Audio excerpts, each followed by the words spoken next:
Kwame Governance Agboja has been nominated for the position of Minister for Roads and Highways, and this is the sector that the chamber plays in. Its chief executive is Emmanuel Cherry, is on the line to help us pick initial thoughts from them on this nomination. Hello, good evening, Emmanuel Cherry. Welcome to Eyewitness News. First reaction to the nomination of Kwame Governance Agboja. Thank you very much, my good brother. Let me use this opportunity to salute you and wish your cherished viewers and listeners across the entire world Happy New Year. We must first of all congratulate architect Kwame Governance Agboja for being nominated or appointed by the president as a minister nominee for the office of the Ministry of Roads and Highways. So we must thank the president as well for having such faith in this very personality in question. Because this gentleman has been very useful to the industry in his capacity as a ranking member on the Committee of Roads and Highways, and Transport. He played a very important integral role, and then we work closely with him. So we know his capability, and we know what exactly he's bringing to the table. If only power does not eat into his hands. I see. What exactly is he bringing to the table? You know, this is somebody who helped us advocate for a number of issues as long as the road sector so much concerned. And then he is very well aware of the challenges bedeviling the entire sector. Number one is about the road fund board itself, which is not properly functional, as you and I know in the past, that the road fund are supposed to at least bring a check and balances into the system has not been actually up to their game. And Kwame Agboja, played a very, integral role. So anytime at all we call upon him and his committee, and with his advice as well. So he knows the challenges in there. So as he's coming with a new fresh energy, we believe strongly that he's going to tackle that and appeal to the president through the finance minister that they should uncap the road fund for the road fund to at least be a bit independent and robust to be able to at least finance its overall cost and then to live up to its functions and then the mandates. I see. So what challenges in the sector do you want him to immediately start tackling? Of course, apart from uncapping the road fund you just spoke about. You know, we have this PPP policy, which is an act that definitely he needs to quickly look into and see which are some of the major rules that possibly government to prioritize quickly to bring to the table together with the private sector participation, so that collectively we engage ourselves and see exactly what we can do as a private sector players to at least partner government in executing or prosecuting such agendas of the road infrastructure development in the country. Number two, road infrastructure is capital intensive, and therefore leaving it to government solely will become a challenge. Now government has on its drawing table of doing constructing this particular stretch of roads or kilometers of roads. But since you don't have the money readily available, the private sector do. And therefore, what must you do? Get closer to us. Let's brainstorm among ourselves, come out with the propables, making sure that the financial institutions within the country, we need to at least identify some few commercial banks within the country so that we can work closely with them. That any kilometers about those priority projects that government may pen down, let's try as much as possible to see that, okay, we want this particular project being worked on. We don't have the money readily available, but within 5 years, we may be able to get the money. And therefore, if this contractor A, who has been given this particular job, is being given the job, make sure that you finance this contractor, then pass on the bill to us. If that happens, you say that contractor will start road construction, finish without a recourse to any delay, neither delay payment or interest on delay payment, which means government is going to deal directly with the financial institutions, and then they're seeing a way of absorbing those particular liabilities.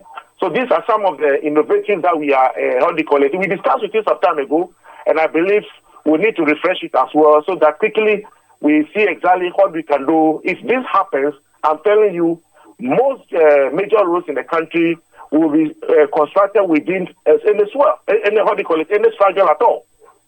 I see. How about road maintenance? Many roads have potholes, and it does appear that maintenance is not the strongest point of the sector.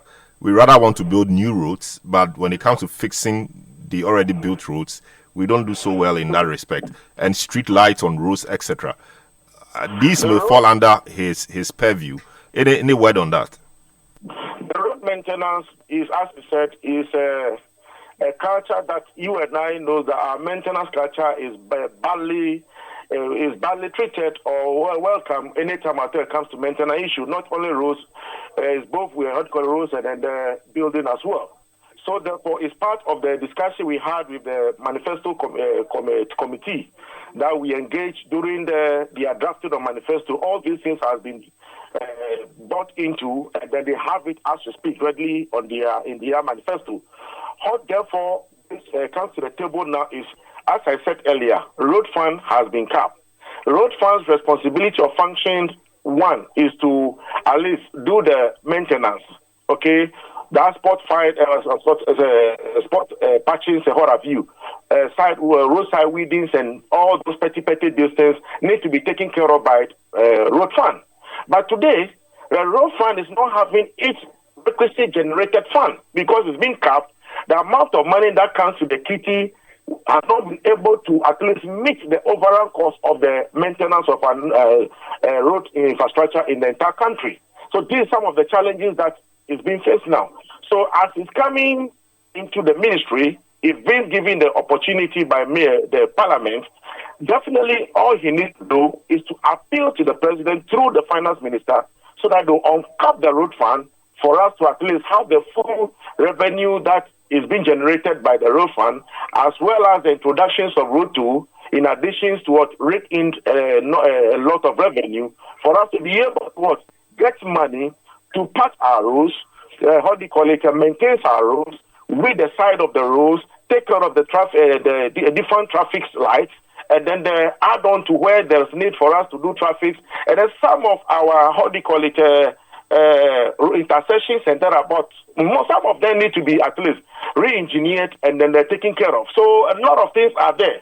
But as long as the road fund is capped, at times it becomes difficult for you, the minister, to be able to get the requisite funding to do such magnitude of works.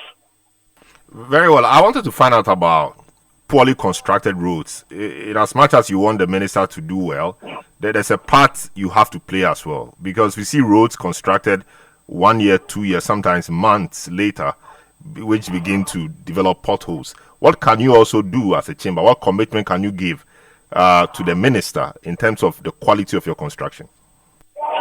One thing that we must also not lose sight about is, as long as the contractor so much concerned in poor, work or job execution, we must also not forget about the site engineer or the project engineer as well.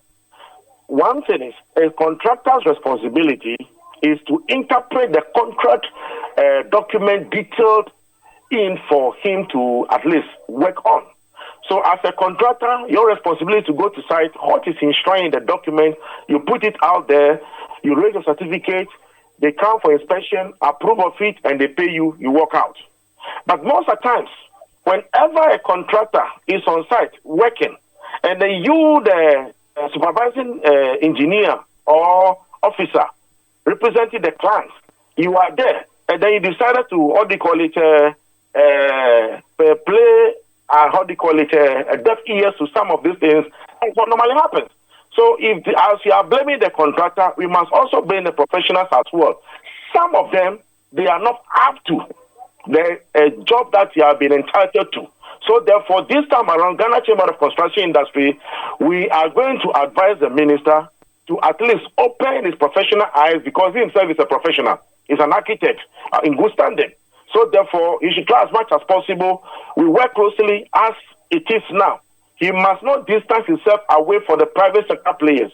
If that happens, then I'm telling you, he's not going to succeed. But if he wants to succeed, he should try as much as possible to open his door to the private sector players, especially the various institutions and associations that matters. Not just to be entertain them all the 24 hours, 7, no, but there must be a routine. Let's take it quarterly. We need to have an engagement and then have assessment upon the liability, responsibility, and then the successes being chalked so far. And then we move on from there. But if you should leave it to him alone, at times as an individual, you will be short of ideas. But whenever we count on the table, we as a private sector players, we come with a fresh ideas because some of us also travel a lot. We engage other counterparts in the diasporas and that about. So anytime at all, we keep learning as new technology keeps introduced into the system. So as it is now, the best thing that he can do is to at least get closer to us, and then we are also ready to partner with him to make sure that the needful is being done. Very well. If that happens, I'm telling you, success will be his. Thank you so much, Emmanuel Cherry, CEO of the Ghana Chamber of Construction Industry. Thanks so much for speaking to us on